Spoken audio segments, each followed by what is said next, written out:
Ableton has some of the best effects that any DAW offers, but many producers neglect them and think that they need to reach for the most expensive plugins they can get. But I'm here to show you that you can reach for those stock plugins and get very similar results. So in today's video, I'm going to show you my favorite stock Ableton effects for creative flair and modulation. So let's get stuck into the video.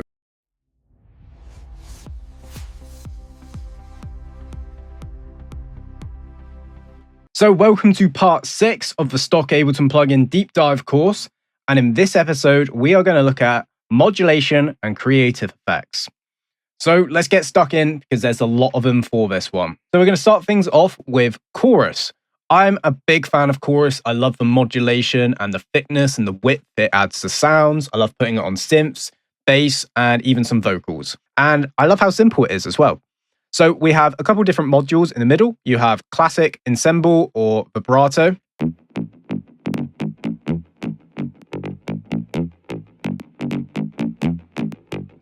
Just gives off slightly different characteristics each time. I personally really like the classic. Down to the left, you have a low cut. So you can say anything below 130 hertz. I don't want to be affected by the chorus. Beside it, you have the width. So this increases the width of the sound.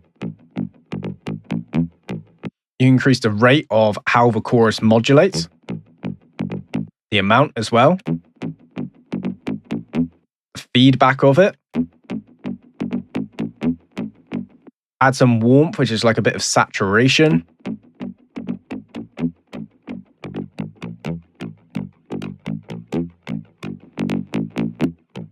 And I personally love it. I just love the characteristic it gives off, especially on a bass sound like this, which has a bit more mid-range to it. So then moving across to the phaser and flanger, this plugin helps add modulation. Flanger adds a comb filter, which creates some movements. Then the phaser adds modulated sweeping peaks to create the specific sound. Very similar result, but just slightly different characteristics from the two. So you can change the rate of how quickly the phaser or the flanger will move, the amount of it, how much feedback you get from the phaser. So you get some wild effects. How many of those peaks, so the notches, you're actually going to get within the phaser.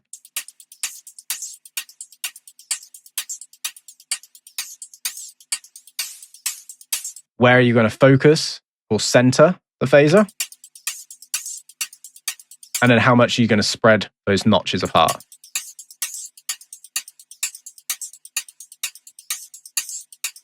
Really great phaser from stock Ableton. I hope you're enjoying this video so far, and I just want to let you know that this is part of a deep dive course inside Serotonin Studio, where I run through all of the stock Ableton plugins, including compressors, EQs and filtering, reverb and space plugins, and echoes and delays. It's a very in-depth course and it's helping producers as we speak. If this sounds of interest to you, then you can go to the first link down below and join Serotonin Studio for free for 7 days. So what have you got to lose?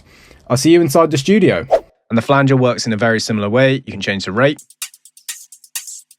change the amount, and the feedback. You also have this doubler effect, which then just kind of combines them.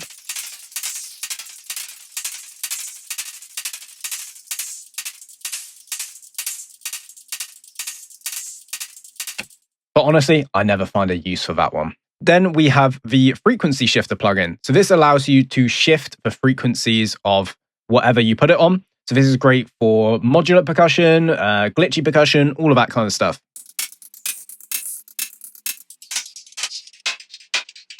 So I can change the semitones, as you can see there, just brought it down an octave, or I can be way more precise and change to fine.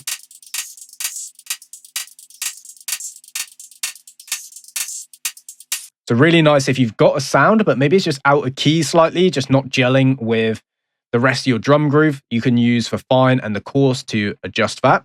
So now we can look at actually modulating the effect. So we have an LFO down here. So we have the rate of the LFO, so how quickly it's going to work, and then the amount. You can change the LFO type. So we could change it to a sine, which is typically the best one to go for. And of course, you can change it to a time effect instead of the hertz rating. And you see now I'm getting movement and LFO'd effect on the pitch. I can also do the same for the frequency. And then you can get some crazy effects with the ring mod.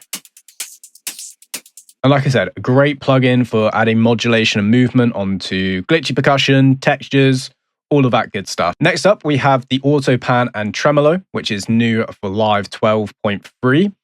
So the auto pan is fairly simple. It's just panning left to right. You can change the amount. You can change the frequency or the rate of how quickly it starts panning. And you get this nice visual reference in this new plugin. You can change the way it moves. Typically, you're just going to go sine though. And then you can change the shape of it. You can round everything off to get more of kind of a direct flick between the two instead of smoother sweeps. You now have the tremolo as well, which means you can kind of get these like gated ducking effects, very similar to the Soundtoys tremulator. And then you can always change the rate as well. So if you want to go synced and get this in time,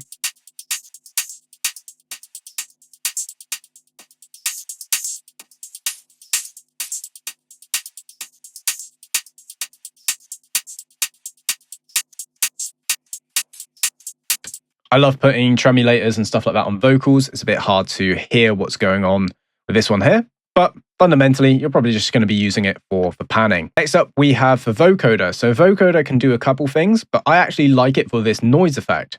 Find a cool groovy loop and then add the noise effect. You keep the groove of it, but then you get this kind of like white noise effect. Then you can play around with the release to get maybe a tighter sound. Play around with the attack to smooth out some of those transients. And this can be great for like glitchy percussion or anything along those lines. Then we have beat repeat, which is one of my favorites. It does exactly what you would expect it to do. It repeats the beat. So you set the interval that you want it to repeat on. So we could go every 2 bars.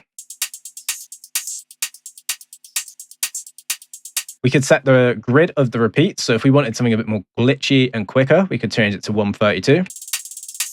You can see you get those like really quick stutters there. You can add variation into those stutters. So then you're getting a different stutter and repeat every single time. Change the pitch of those stutters and the decay of the pitch, which you can get some wild effects with. And then where most people get confused is the gate. So this is how long that repeat will play for. If I really shorten this down, that's where you get these nice quick stutters. And if I maybe change the interval and then change the offset, this is where you can start picking up some more interesting repeats and grooves.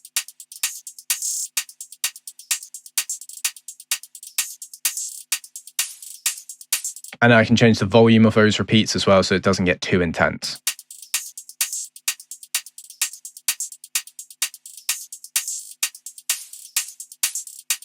We then have Redux, which is a bit crusher. You could have put this in the saturation and distortion group if you wanted to. I feel like it can do both the saturation, edginess, and rawness a distortion plugin would, but also be very creative by, really changing the bit rate of a sample and making it sound really old school. This works wonders on synths, like you think those Chris Stussy chords and all of that kind of stuff. They're always heavily bit crushed.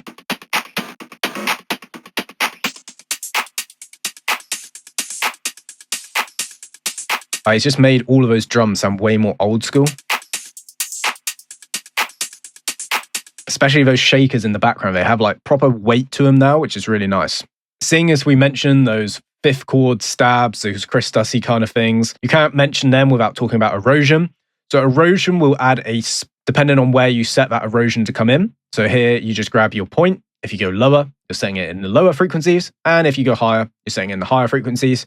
If you bring this up, you're adding more dry wet. And if you bring this down, you're adding less dry wet. There are a couple of different modules: sine, wide noise, and noise. Typically, I find sine is the best one.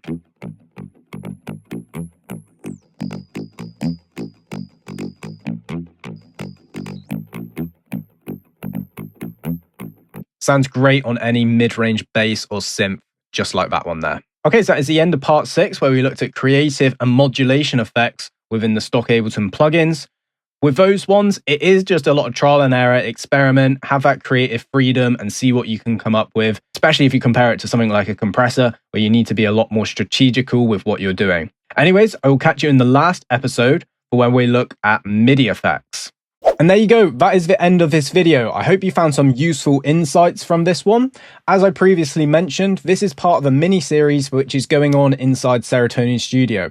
If you want to join for free for 7 days, then just go down to the first link down below, and I'll see you inside the studio. If not, I'll catch you in another video very soon.